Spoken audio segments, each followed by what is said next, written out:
A atuação da CSN em apoio às ações repressivas dos militares está presente em 3 contextos históricos: o golpe de 64, a decretação do Ato Institucional 5, em 68, e o ciclo de greves operárias nos anos 80. Embora a ditadura militar tenha acabado oficialmente em 85, resta comprovado que muitas violações não só se estenderam por todo o regime militar, como prosseguiram nos anos seguintes, mesmo após o restabelecimento formal da ordem democrática.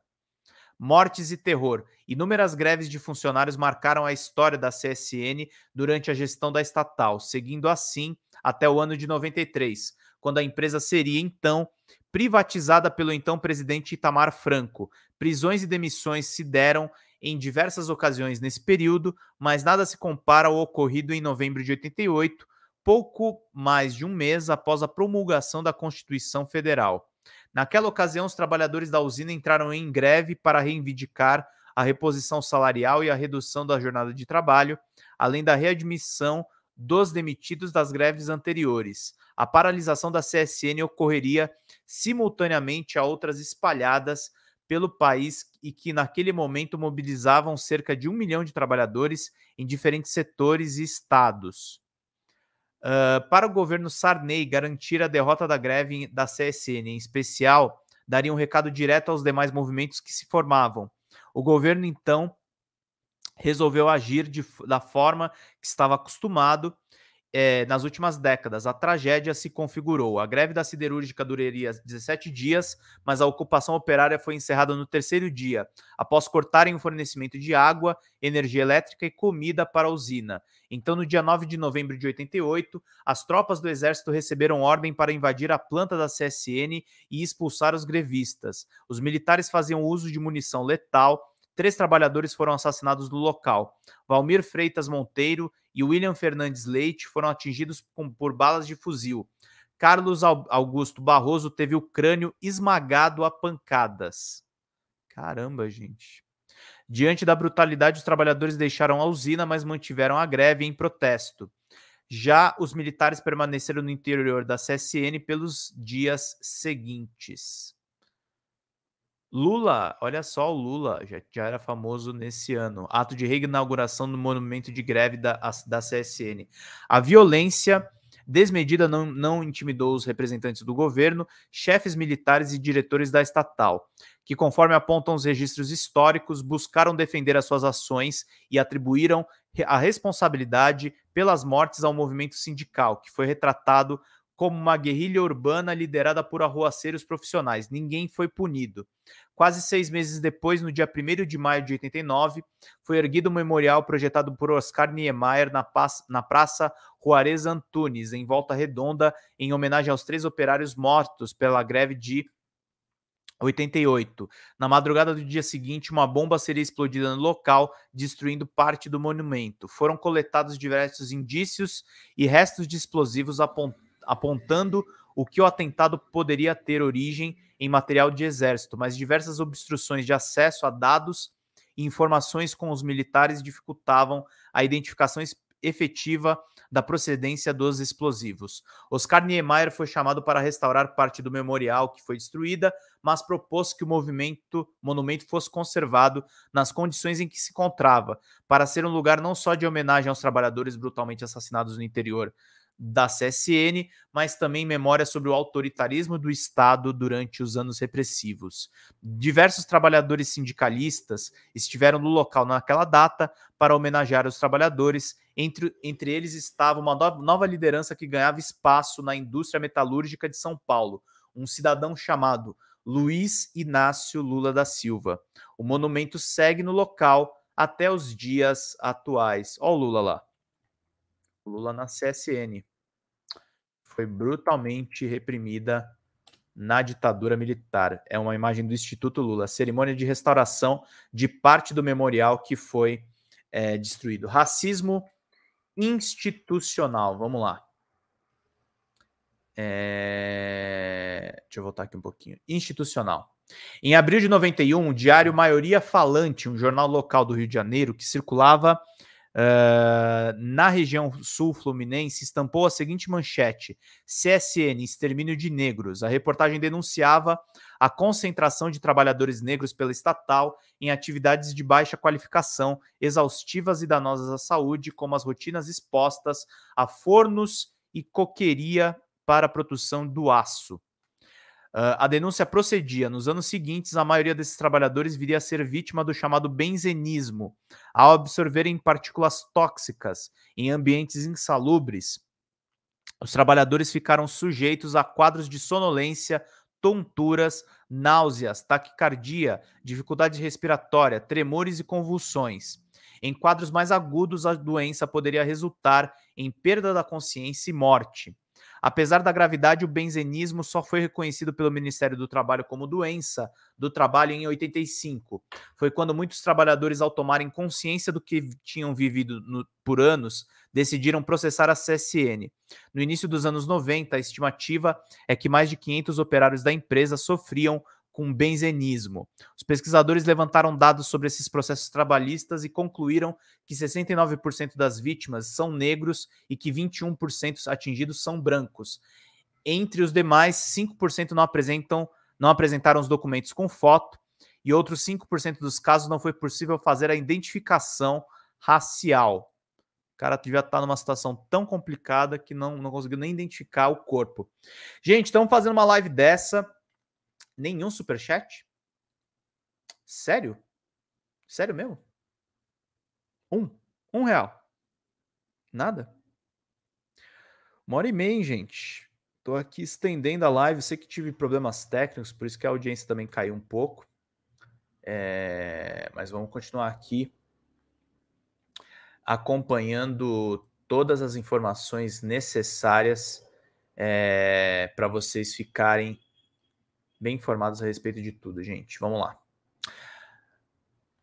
Uma das demandas em análise no âmbito das indenizações é que seja criada uma política pública para as pessoas atingidas pelo benzeno em Volta Redonda, diz o pesquisador Leonardo Ângelo, doutor em História pela Universidade Federal Rural do Rio de Janeiro, ao UFRRJ, que participou do trabalho. A gente tende a naturalizar muito as violências contra corpos negros. Essa é uma questão da doença, é só mais uma das violências contra a população negra. Um dos nossos maiores desafios é não naturalizar isso e não aceitar. Clubes de lazer só para brancos. Se por um lado havia a presença massiva de negros em postos de trabalho com maior risco, por outro não se via afrodescendentes nos clubes sociais do complexo industrial da CSN. Depoimentos orais coletados pelos pesquisadores revelam que nos anos 60, a presença de negros era praticamente proibida nesses locais, apesar de não haver documentos formais para impedir o acesso. Clube Palmares, criado pelos trabalhadores negros. Olha só, tinha uma segregação muito clara. Foi justamente em resposta a esse bloqueio racista que os trabalhadores negros da CSN se organizaram e montaram em 65 o Clube Palmares. Em referência ao nome mais conhecido dos quilombos, era uma reação direta à exclusão promovida pela empresa, que promoveu um processo de racialização dos espaços sociais durante o período militar. O Clube Palmares segue até hoje com portas abertas, sob o comando de Edson Daniel João. Em sua página na internet, uma frase de apresentação do clube revisita suas origens, para que não se esqueça. A criação do clube deveu-se às restrições impostas pela sociedade da época, não admitindo negros nos quadros de associados dos clubes mais tradicionais da cidade. Hoje, para além da recreação, o espaço serve à conscientização social. O clube tem como objetivo principal, desde o início da sua fundação, a integração e a interação da população negra na sociedade brasileira através da participação social e cultural, buscando atingi-la, promovendo atividades culturais num espaço próprio, através de palestras, cerimônias comemorativas, encontros festivos e debates políticos. Ó, o Clube Palmares, para vocês verem a festinha. Leonardo Ângelo, que participou da pesquisa, diz que há uma demanda para que a CSN indenize todos os trabalhadores atingidos pelo benzenismo, bem como para que a empresa promova ações de reparações junto ao Clube Palmares. há um pleito para a criação de um museu dos direitos humanos que inclua esse recorte racializado, comentou a atriz Zezé Mota em visita ao Clube Palmares. O Silvio Almeida podia agir nesse sentido, né, gente? De dar força para essa luta. Restrições à verdade. A história sobre a atuação da CSN durante a ditadura militar ainda não foi contada em seus detalhes. E isso deve, em boa medida, às restrições de acesso aos documentos que ainda hoje, 30 anos após a sua privatização, são impostas pela própria empresa.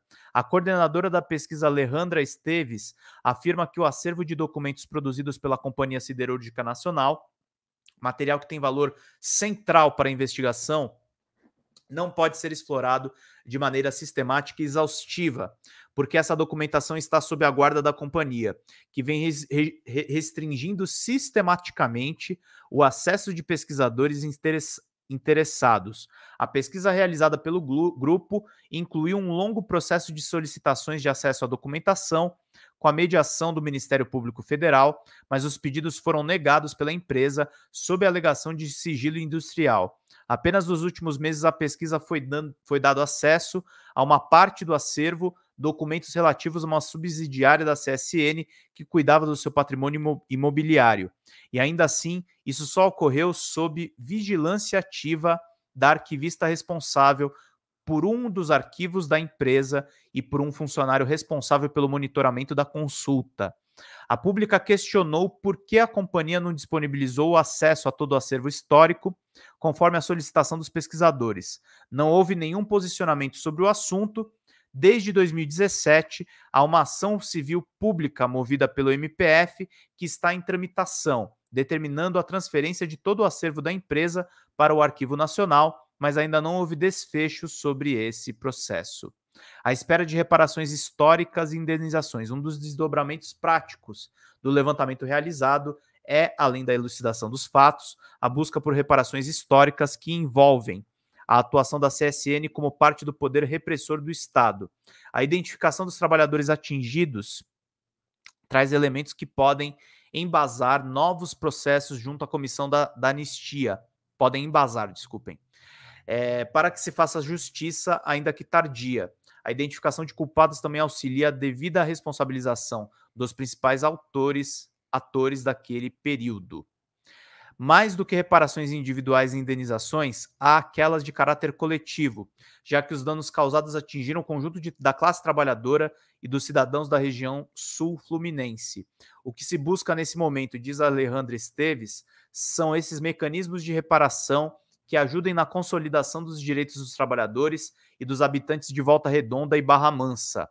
Os objetivos da pesquisa passam pela judicialização desses casos dentro daquilo que o MPF julgar importante para que seja judicializado, diz a pesquisadora. Uma das principais medidas de reparação avaliadas, por exemplo, prevê que o local que era utilizado pelo antigo batalhão da Infantaria Blindada do Exército passe a abrigar o Museu do Trabalho e dos Direitos Humanos.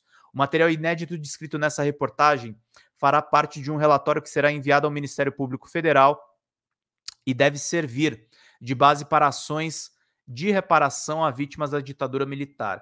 Um dos objetivos era reunir elementos, indícios e provas para que a MP pudesse abrir ações judiciais, inquéritos ou procedimentos administrativos contra essas empresas, diz Edson Teles, coordenador do projeto. A responsabilidade de empresas por violações dos direitos durante a ditadura é uma tentativa de ressignificar as memórias, de pensar e consolidar os princípios democráticos dentro dessa instituição.